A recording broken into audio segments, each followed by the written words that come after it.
19 black families purchased 96 acres in Georgia. So they're trying to build a safe place for black people to just exist. Economic power circulating our dollar within the community. That's their idea. Now, some of the naysayers are wondering, can you get that many black people together without some fuck shit going on? And they are ensuring that that's not the case, that stereotype and that stigma does not have to permeate what they're trying to do. However, Miss Renee, have you seen World Star? I get it, I'm with it, but have security. Throughout the entire fucking article, at no point did they mention security or policing or walkie-talkies.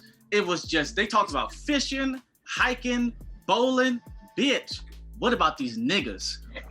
Where's the security? Even white gated neighborhoods have fucking security. So, I'm with it. And they're not trying to segregate from white people or from other people, which was also important. So that's their idea with this black camp, I guess. But Renee, watch this and understand, baby girl, have some security. Have one white man. You have to have at least one. What? You have to have at least one white man, just so people can feel the presence of like order. It's like an immunization. You get a little bit of the flu, right, to make you strong against the flu. You have one white man there. We work best, black people work best under pressure. With just one white man on this black fucking camp, everything will be perfect. Trust me, Renee. That's pretty smart. I cannot be mad at that. Like there's some talented 10th bullshit, to be honest. In the term talented 10th is the upper echelon of the black community getting the fuck away from the rest of the niggas and leaving niggas in bondage, bro. It's not really for black people. It's for established agriculture, motherfucking successful ass businessmen that are and women that don't have nothing to do with the actual problem that we experience in this country. They're not finna let me live on the acres. How much money I need to live in Black Metropolis?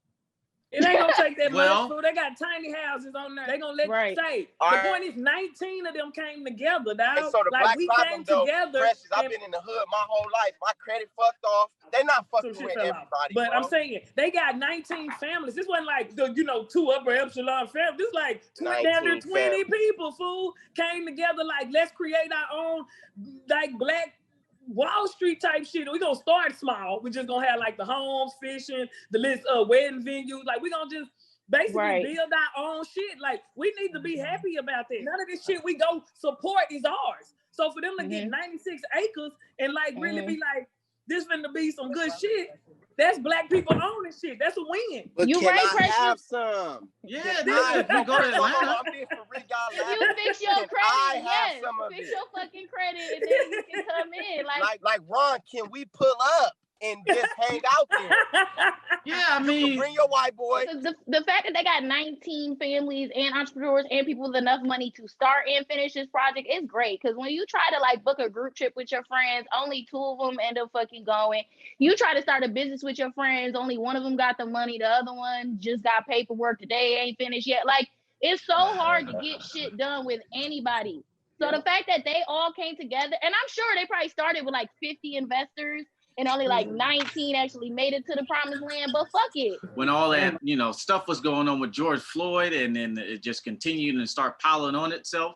One thing I was thinking was like, man, where can we go to get away from this? Like, where's home base?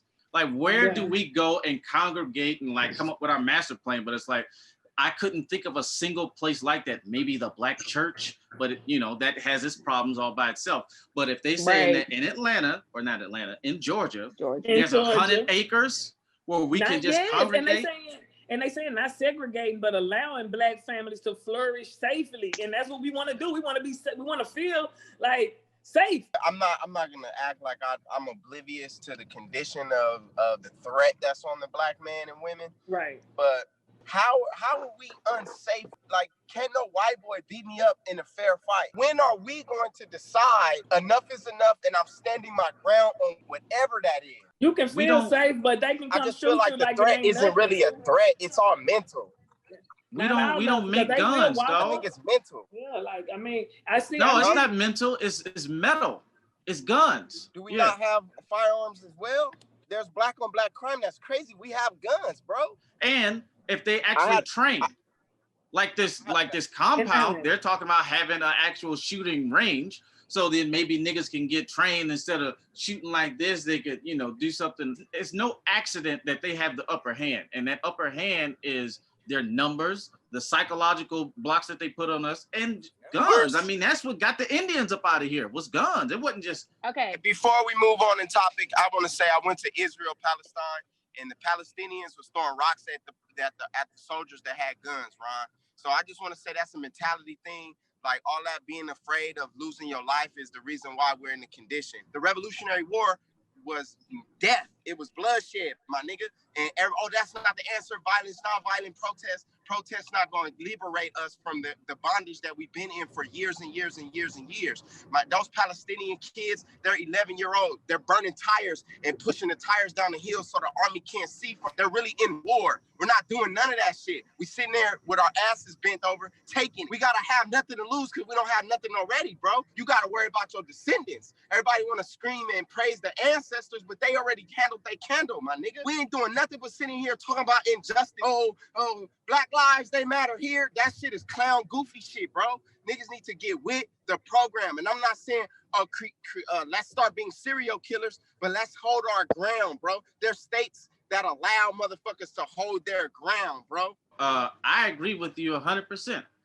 So, you know, I understand, you know, like I said, I was just simply talking about that on the surface level. That's what it is. It's more guns. But yeah, absolutely. I think it's a mentality. If you are convinced that you can't fight back, then you'll think you can't fight back. Then you can be fearless, you can feel safe, you can whatever. But when they pull up on you and just handle you, they just take advantage. Them people, everybody felt safe who got their ass shot. And it's fucked up. But we don't feel safe. But I did feel safe the one time I went on a cruise and it was all black people. You know what I'm saying? Like, wow, I've never seen this before. And even past violence, like just the comfortability and the enjoyment of it. We want to be able to go to venues and go to places and feel like the people who are there don't barely fucking want us there, but because we paid our money, cool, and at this certain time, get the fuck out, or don't be too loud, or don't be too this. So I feel like if you go to this 96 acres, you know, that is owned by black people and you have your wedding there, one, I feel like that's good luck as fuck for your marriage. And two, I just think you're going to be like hella comfortable. But I don't think we're in a place right now to worry about the black thing that's being built, what group of black people is being built for, because we don't have shit for black people. So if this thing actually was only for the super upper echelon of black people, fuck it, I'm for it. You know, I don't fall into that category, but at least we would then have something that is for black. And then you can make the broke version or the middle class version and all those different versions, but let's get something first and then go from there.